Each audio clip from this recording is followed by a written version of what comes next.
السلام علیکم ورحمۃ اللہ وبرکاتہ۔ موسیٰ علیہ السلام کی سرگوشی۔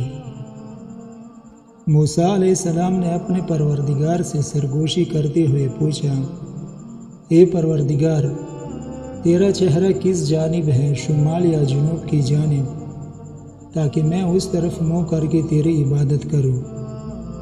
اللہ تعالیٰ نے موسیٰ علیہ السلام کی طرف وحی بھیجی، اے موسیٰ، آپ آگ جلائے، پھر اس کے ارد گرد چکر لگا کر دیکھے کہ آگ کا رخ کس جانب ہے۔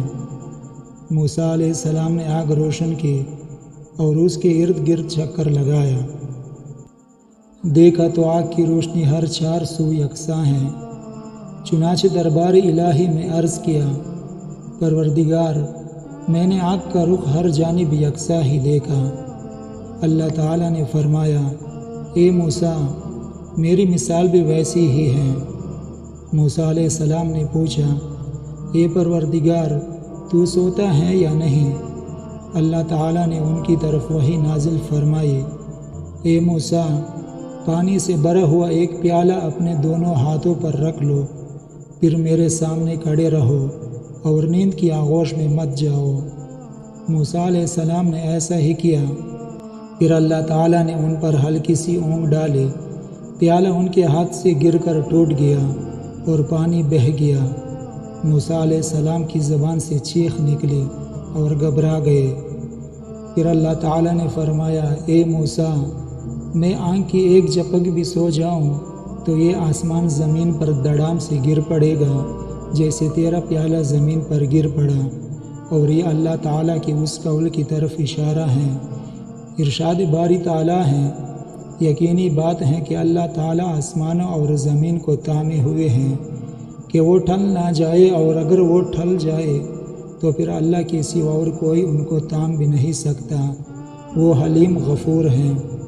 موسیٰ علیہ السلام نے پوچھا، اے میرے پروردگار، تو نے مخلوق کی تخلیق کیوں کی جبکہ ان سے تجھے کوئی ضرورت نہیں پڑتی؟